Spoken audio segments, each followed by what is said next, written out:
Hello everybody, and thanks so much if you are watching the replay. There's Boomer. Looks like Paul's here, Yoda's here. Hey everybody, how are you guys doing? There's Boomer. I'm gonna go turn the camera. And my son's back there. Hey, Steve's here. Hello. Evan's waving. I'm gonna turn the camera around. Up here. Get you all situated. Oh, hang on. Sorry. Okay. No more going for a roller coaster ride. It always drives me crazy at the beginning. Hello. Hey, Steve. How are you? How's Sophie doing? Hopefully pretty good. Awesome. So Boomer's hanging out back there. I don't know what that means. Is that English? It looks like Huan Kent. I don't know what that means.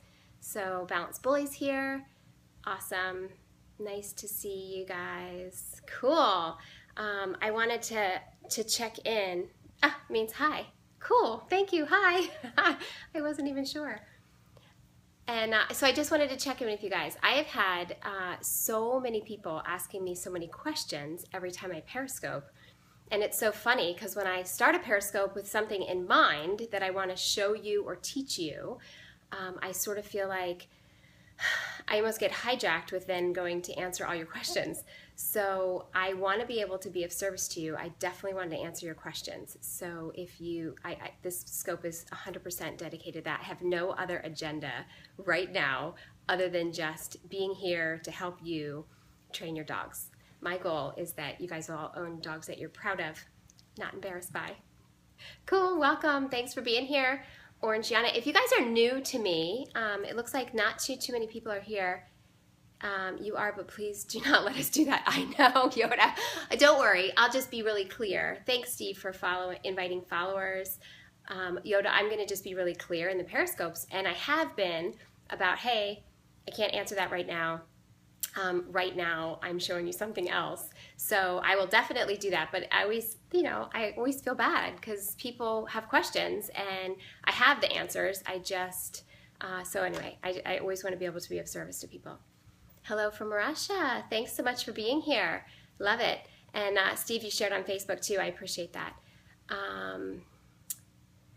Let's see. Why don't you go to walk? The dog won it. I'm not sure what that means.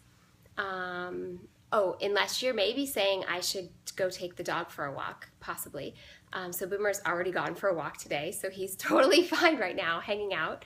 He just enjoys sharing the space, being here with you guys, being here. My son's on the computer back there, hanging out. He just got home yesterday. He was away for a week at one of my trainers' houses. Yeah, awesome. Cool, all right, let's get started. I am totally ready if you guys are. So typically when I'm on here trying to teach you something else, you guys throw questions at me nonstop. So this is when I want you to do that for real, and then I'll be able to answer them. If you are new to me or you don't know who I am, my name is Kim Greco, and I own a dog training company called Paws and Possibilities, and I'm the creator of our online training program called Manners Matter. You can find our information at pawsandpossibilities.com. And all the information that you'll need to find out about me, who I am, and what we do is right on our website, so feel free to go there. If you have any other questions that I don't get to today, feel free to ping me on Twitter, which is my same handle as Periscope, or if you're on Facebook, Paws and Possibilities has a Facebook page as well, so you can always get in touch with me there too. Excellent. If you're new to me, when will you do the recall with the clicker? Awesome. We are planning it. Actually, my daughter wanted to do it with me, so we were planning it anytime. Let's see. When you use this program, you lose your life, your time. I'm not exactly sure what that means either. I'm so sorry. There may be a translation issue with changing that to English or not. Again, I'm only guessing at your meaning, but if you're thinking that I'm losing my life by being here on Periscope, I would disagree. I don't know if that's what you meant or not. So my goal is always to be of service to people who own dogs and help you guys as much as possible. Make sure you have great relationships with your dogs. So you wanted to know, Yoda wanted to know when we were doing the clicker recall. It is slated. It will be this week. We will definitely do it. My daughter wanted to be the one who does it with me on the Periscope, so we have to work around her schedule, and she has a math competition after school today, so she won't be home until pretty late this evening, so we may try to do it tomorrow afternoon, so we'll see, or Thursday, one of those days after school this week. Awesome. Any other questions? Anybody having interested in learning more about the clicker? I know we've talked about clicker. Awesome. Thanks so much. We've talked a lot about clicker training on the Periscopes lately, and I feel like I get lots of questions. You're very welcome, Yoda. So for me, using a clicker, it's pretty cool if you don't know about it at all. It's just something that will make a little noise. And you did some clicker training today. It worked out well. Awesome. So remember, you can, this is a clicker, but you can use any kind of clicker you want. When you click, it makes a noise. Boomer's ears just went. And then every time you click, you would give your dog a treat. And then that way your dog gets to learn that when they hear the clicker, it's as if you're taking a photograph of exactly what they're doing the moment that you click, and then you can reinforce them.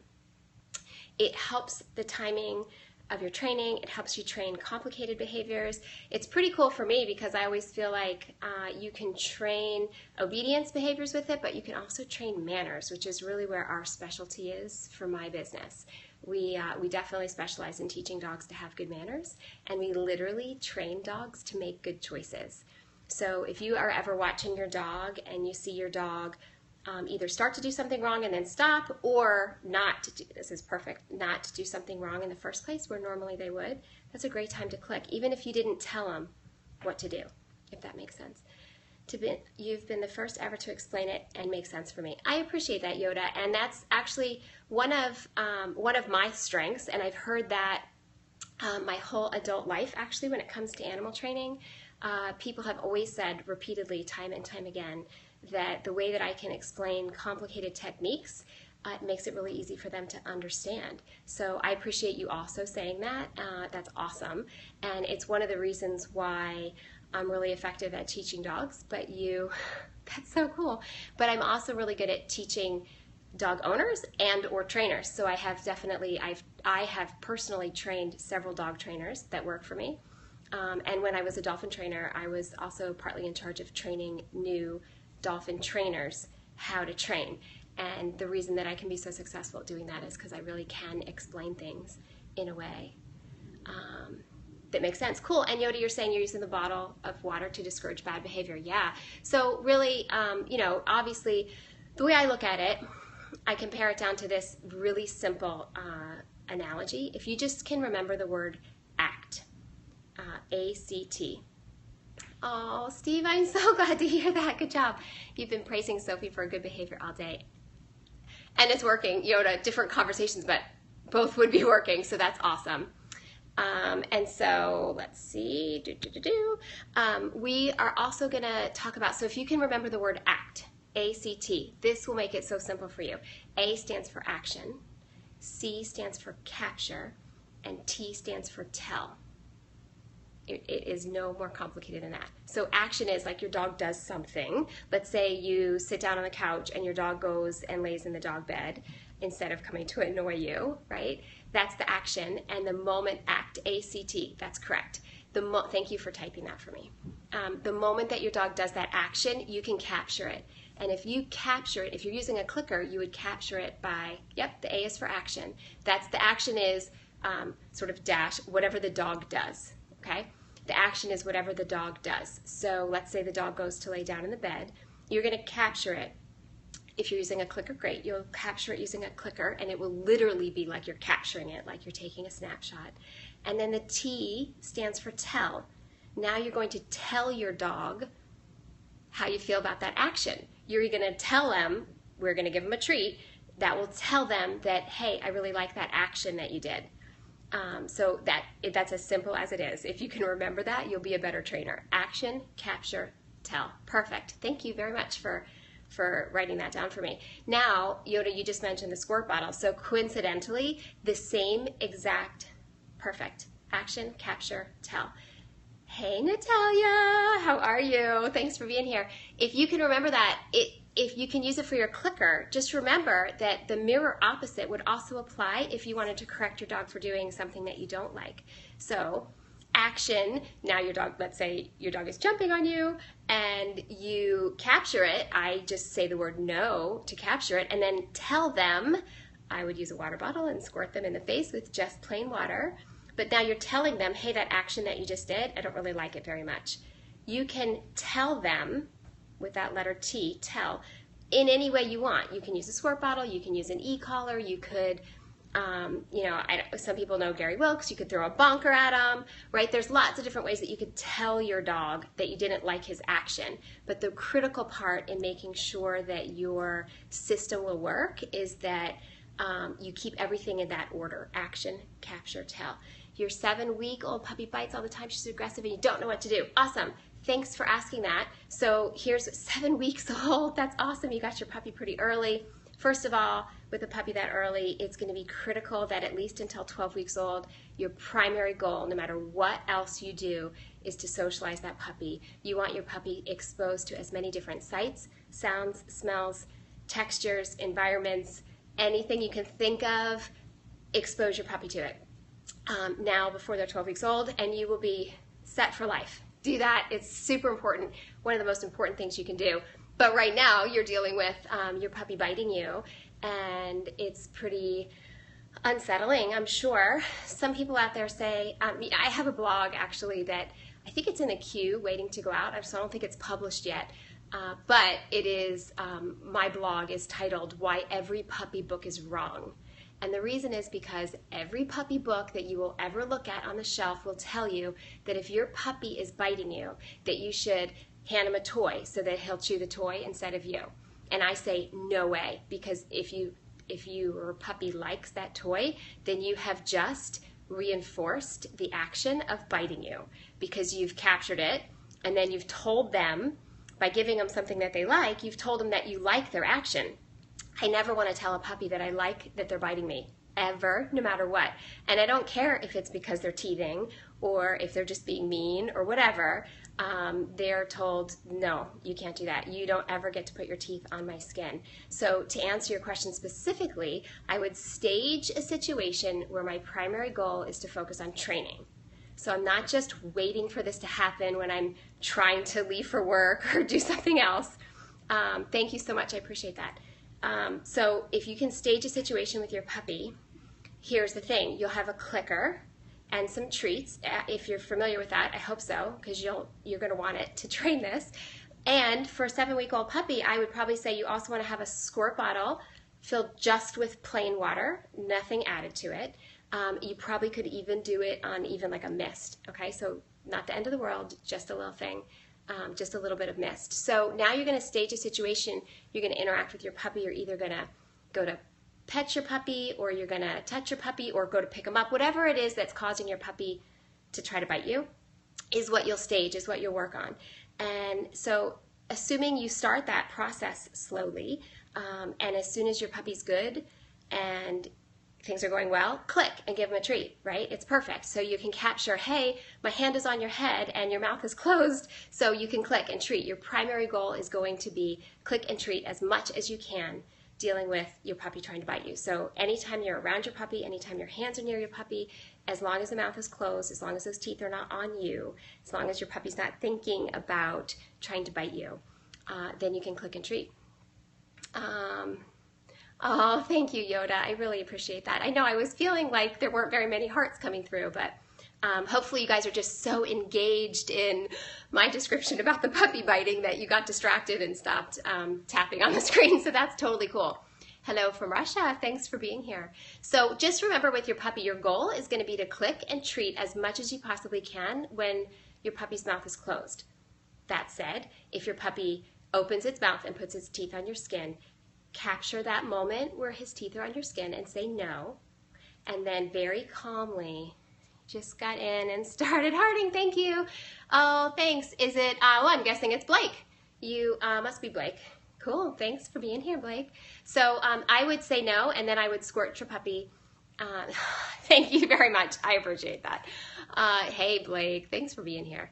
I was watching Blake's Periscope earlier this afternoon. Dude, you were doing such an awesome job with your go home lesson, so good. You're working and listening, not too many hearts. That's okay, Steve. You get a free pass because you're here all the time for me. I really appreciate you guys being here. Thanks, absolutely. So remember, if you're going to correct your puppy or any of your dogs, if you say no and you're actually going to correct with a squirt bottle or a correction from a collar or an e-collar or any other way that you want to correct your dog, you have to deliver that correction really calmly. It can't be emotional. You can't get upset or agitated or yell or anything else. It needs to be just really calm, calmly delivered, because all you're really trying to do is you're just capturing that action and then you're telling them, don't do that. So that's it. And so that's a lot of times it's a lot easier for a dog trainer to make progress with a dog, because when the dog does something wrong, I'm not emotionally invested in, I'm not getting upset, I'm not embarrassed if I'm out in public, or any of that nonsense that gets in our way with being able to deliver the correction in a very calm, cool, I was always like, cool as a cucumber, right? Like you just want to say no and then you want to correct, slow, take your time, don't rush, don't get upset, don't get mad. You're just delivering your dog information that the action that they just did, that you captured by saying no, and then you just tell them, I don't like that. So back to that puppy, right? If you can stage that scenario where if your hand goes to touch their head, one of two things will happen. You will either click and treat or you will say no and squirt. It doesn't take a puppy very long to figure out. One way works out really well for them and one way doesn't. So you see their behavior change pretty quickly. Awesome. Cool. I hope that helps. It sounded like it did from people's comments through it. Any other questions out there right now? Puppy, you're going to go try it right now. Awesome. That sounds great. You'll just have to report back to me and let me know how it goes for you. And if you have any other questions, if you try it and you run into something you're not sure about, definitely let me know. And I'll follow up with where your hang-ups are. But most of the time, people with a puppy or issues like that, they just wait until it happens in the heat of the moment. You will for sure. Thanks so much. You wait until it happens in the heat of the moment. You know, the kids are playing with the dog, or you're rushing to go make dinner and he's like chewing on your pant legs, but you're on a time schedule and you have to be at soccer practice, and so you don't have time to train. And if that's the case, my recommendation is we'll just crate the dog for a little while until you're more able to really effectively train. That's it. Most people try to do sort of everything at once and then they don't do anything well. So if you can really carve out time, if you have some behavior that you want to modify, you need to be able to carve out some time in your day to really focus on doing it correctly.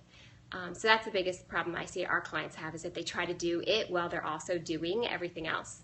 So you can imagine, you know, it's like we're trying to get the kids breakfast and we're late for the school bus and we don't know where anybody's shoes are, and the dog is like running around with one of the lost shoes. That only, you know, the dog is going to feed off of that energy and totally get accidentally reinforced for making really poor decisions because you're not level-headed enough to handle in that moment what's going on. I hope that helps. Awesome. You guys are quiet today. I'm going to, next time I'm going to say I'm doing a scope on a particular topic and I'll be demonstrating a training session, and then you guys are going to throw 50,000 questions at me.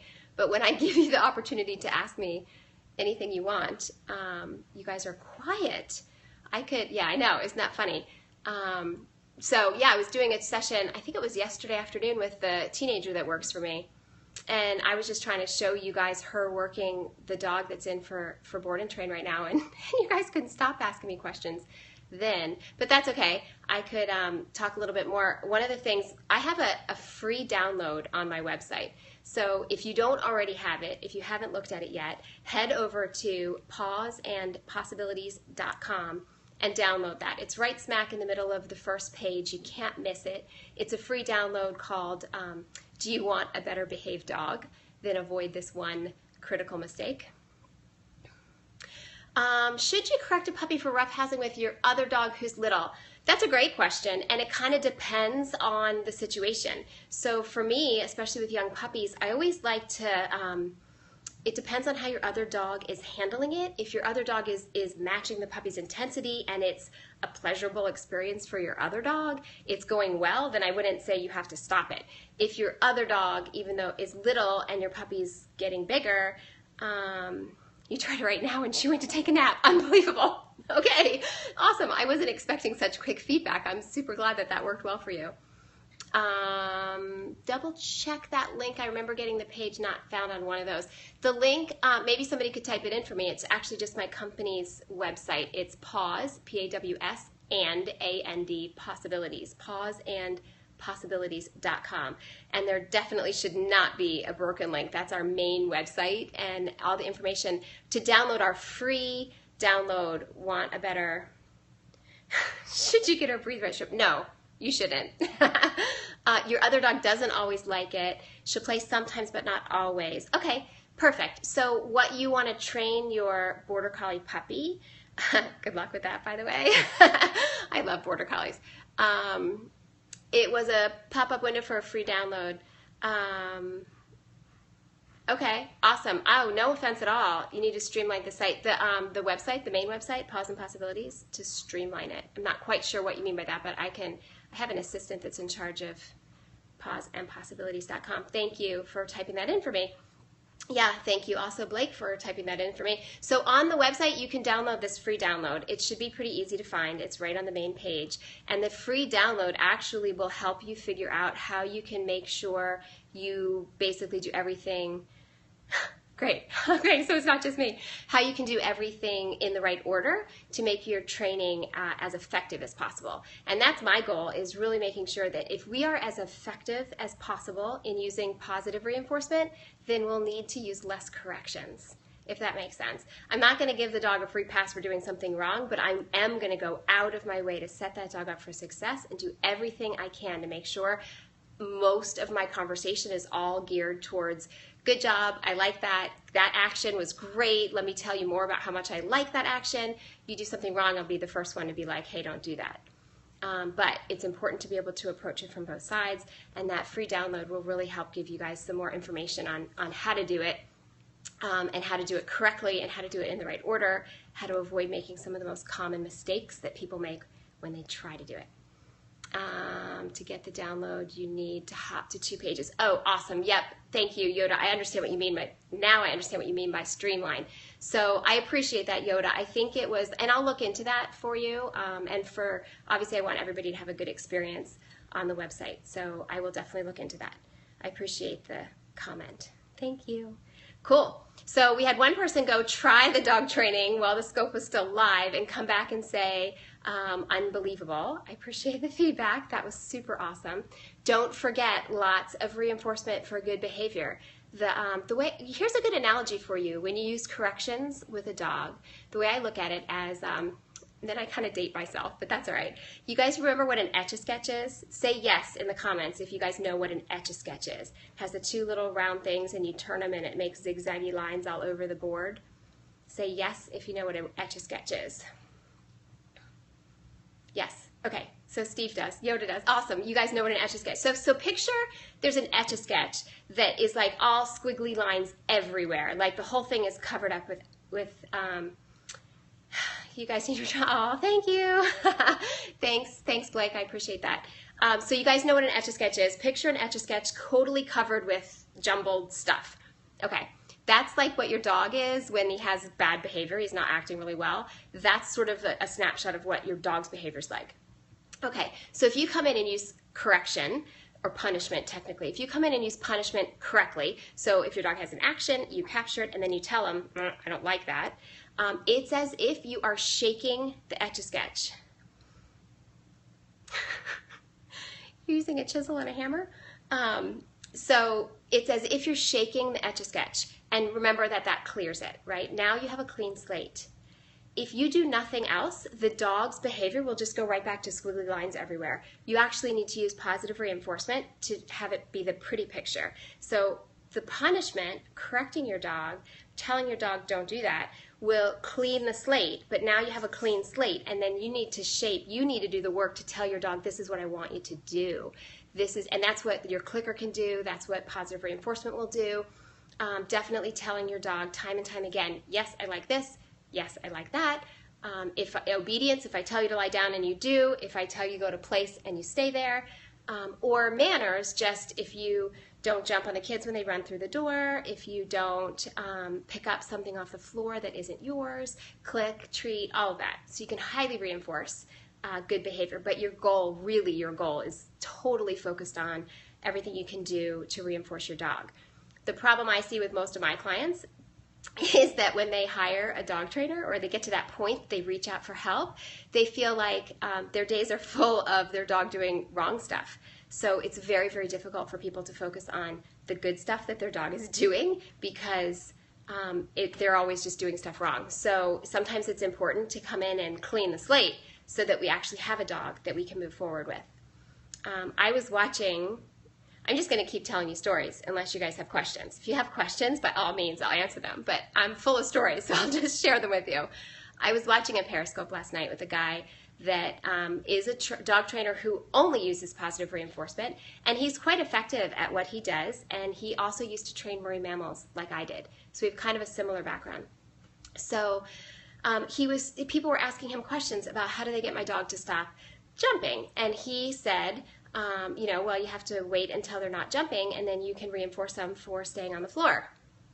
For me, well, that's dangerous, in my opinion, for a dog to be jumping on somebody and not do anything about it. So I'm not really aligned with not doing something about it, but I'm happy to tell them, don't do that. But then remember, most of my conversation is going to be for, name if possible. I don't want to share the name because I just kind of bashed what he said.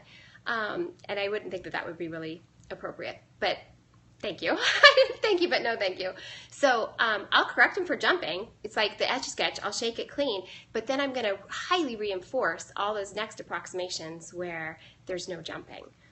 And so for the person who left, I don't even know your name, but with a 7-week-old puppy, you left during the scope, worked a little bit with your puppy, and then it went to go to sleep. Well, the next time you go to work it again, remember, if you're not seeing biting, your goal is going to be to highly reinforce the absence of biting. And it's hard to do that because you kind of forget. In fact, within a matter of days, sometimes you forget, wow, I don't even remember my puppy used to bite me. But without interrupting it, it's the kind of behavior that could go on for months and months and months. And I've worked with a lot of people that come in and their arms are like scratched and bloody and scarred from their dogs just like gnawing on their hands and them just not having the tools or the understanding of what to do. Maybe you misunderstood. Okay, so the guy was awesome. Here's the thing. You're right, and maybe I should be more clear. I liked what he had to say in how he explained positive reinforcement. I just think that he's doing a disservice to his clients and his people for limiting his training by only using positive reinforcement. So this is a trainer who doesn't think it's appropriate or necessary to correct a dog for doing something wrong. And I don't necessarily agree with that. I don't think it's really fair to the dog to not tell them if they're doing something wrong. But I did think he actually explained positive reinforcement well, better than most people who use positive reinforcement. He explained it well so people could understand it, but remember, that's only half the story. The other half of the action, capture, tell, where we're telling them don't do that, was missing from his world of what he teaches. But it's rare for me to run across somebody that I feel like can explain positive reinforcement well. Your puppy only bites you, never your husband, even though you're the one who feeds them. So, and I missed who just said that. Are you the same person with the 7-week-old puppy? I'm curious. And most of that probably is going to come from more of a leadership. Same person. Okay, cool. And you are... I can't read that. What is your name, if you don't mind me asking? Mins, I can't even pretend to pronounce your handle. Okay, thank you for sharing that, and I'm going to botch it if I try to say it, but I appreciate you sharing. So it's usually then it's coming from a leadership situation. If you're seeing a dichotomy about a difference between how your puppy's treating one person in the house versus the other, it doesn't really matter if you feed the puppy or not. It matters about whether or not that dog respects your space, respects sort of, I always talk about it, it's like you have a little bubble that's your force field, and you could do some leadership exercises, definitely do some leadership exercises where the puppy can learn to respect you a little bit better. So I'm just wondering if it's inside the scope of this right now to go over some of those leadership exercises, but some of them would be important for you in your relationship with your dog. If they're not, it's almost as if, hello from Russia, it's almost as if the dog, it's like, I always talk about it as like a totem pole. Okay, so if I ask the puppy, what's the order on the totem pole, the puppy would, and by the way, I do know that puppies can't answer me in words, but they can answer in their behavior. So the husband, your puppy probably thinks your husband's on the top of the totem pole, and then the puppy, and then you. And so the leadership exercises would swap. It would allow you to swap positions with your puppy. And that happens a lot of times when people have trouble getting their dogs to come when they call them. A lot of times it has nothing to do with the fact that the dog doesn't understand what the word means. It's much more a dynamic or a clue into what the relationship is like between the owner and the dog with regards to respect. When the respect is there, the dog will listen. So leadership exercises are critical on reorganizing that hierarchy, if that makes sense. Cool. Excellent. Well, you guys, the heart stopped. The dog is sleeping in the background. The homework is probably not finished yet. Is the homework finished yet? Oh, he's shrugging his shoulders. I code for no. Homework's not done yet. So I could let you guys go. I'm so glad that you guys were able to pop in. I'm so glad that I was able to answer some of your questions. We definitely talked a lot of puppy stuff. I've had several people talking recently about puppies nipping. So you don't speak English. Okay, awesome. I appreciate it. That's totally cool. You have a border collie, and I used to have a border collie for years. I had a border. In fact, my border collie that I had many, many years ago. Thank you very much, Stacy B. I always love to see you here, and I see your little puppy in your profile picture is cute too. My border collie many, many years ago, in the challenges that I had with my border collie when my daughter was born, and she's now almost a teenager, so that should date the story a little bit. The problems that I had with my border collie really are why I'm dog training today, because I had some really significant problems with my border collie, and I wasn't actually going to be able to keep him. It wasn't a safe situation for my dog and my daughter to share the same space. And so I was able to reach out to some people that I knew in the dog training world and get some help. Even as a dolphin trainer at the time, I needed some help training my dog. And the experience that I went through on transforming the relationship that my dog had in my family and making sure it was safe with my daughter was such an overwhelming experience for me that it definitely it was the reason why I am here now and why I'm so committed in making sure that all of you guys can own dogs that you are proud of also. Cool. So border collies are very near and dear to my heart.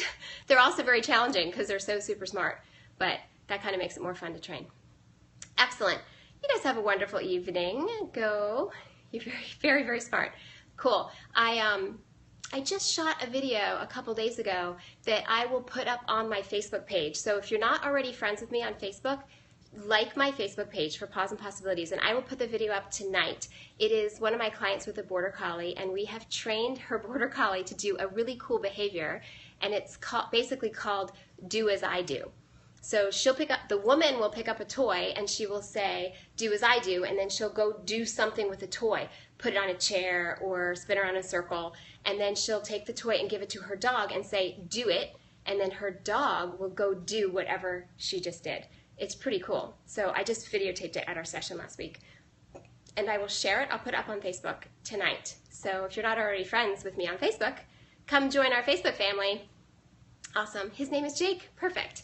Sounds great. You guys, your time and your attention are so valuable, and I really, really appreciate you spending it here with me. Thank you very much. I am honored to be able to help you with your dogs. I appreciate it. Again, my name is Kim Greco. I own Paws and Possibilities, and I'm the creator of our online dog training program called Manners Matter, and we specialize in teaching you how to train your dog one paw at a time. You're very welcome, Yoda. You guys have a wonderful evening, and I'll see you guys again soon. Take care.